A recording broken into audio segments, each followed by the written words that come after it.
I don't actually want you to overcome the fear of failure. I want you to be afraid of failure. Fear of failure is good. Fear of failure will keep you up at night, planning and rehearsing and going over contingencies. Fear of failure will keep you training hard. It'll stop you from cutting corners. Fear of failure will keep you working and thinking and striving and relentlessly trying to be more prepared for battle.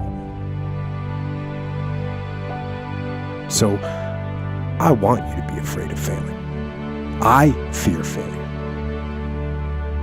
But more important,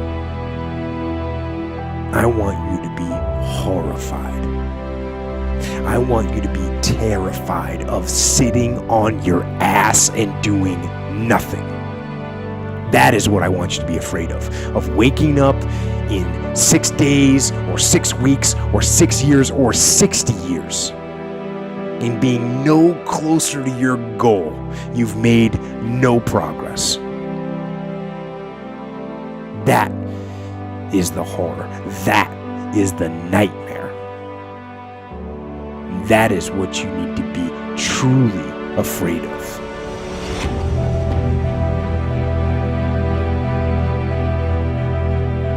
I've never really viewed myself as particularly talented. Where I excel is ridiculous, sickening work ethic. You know, while the other guy's sleeping, I'm working. While the other guy's eating, I'm working. There's no easy way around it. No matter how talented you are, your talent is going to fail you if you're not skilled. You know, if you don't study, if you don't work really hard and dedicate yourself to being better every single day, you'll never be able to communicate with people, with your artistry, the way that you want. So the only thing that I see that is distinctly different about me is I'm not afraid to die on a treadmill. You might have more talent than me, you might be smarter than me, but if we get on the treadmill together, right, there's two things. You're getting off first, or I'm gonna die. It's really that simple. I want to represent an idea. I want to represent possibilities.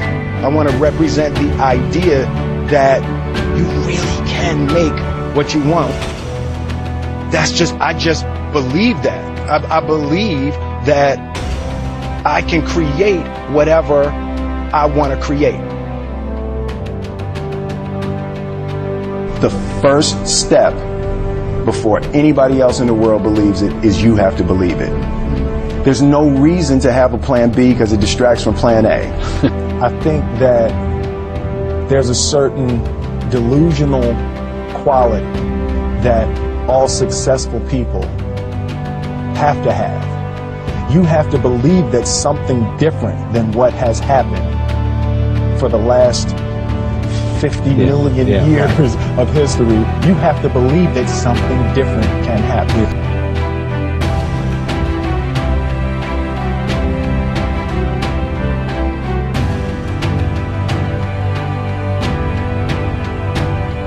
There's a redemptive power that making a choice has, you know, rather than feeling like you're at effect to all the things that are happening.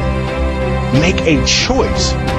Like, you just decide what it's going to be, who you're going to be, how you're going to do it. Just decide.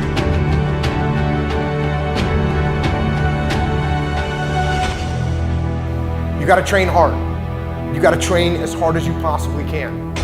And then you have to tell yourself that you're not going to quit no matter what happens. No matter what happens, you're not going to quit. No matter what happens. Because they're going to play little psychological games on you. Like let's say they go, oh, he's in good shape. He's, we can't really touch him physically. He's in really good shape. So now you know what they're gonna do? They're gonna say, oh, you failed this academic test. You're not smart. You're not really smart enough. I mean, you seem like a good guy, but you're not really smart enough. You're the kind of person that will get someone killed because you're gonna make a mistake. They're gonna start attacking you psychologically. Or if you're psychologically strong, but you're physically weak, they're gonna be like, hey, you're the kind of person that won't be able to carry me out of combat. We don't want you. They're just saying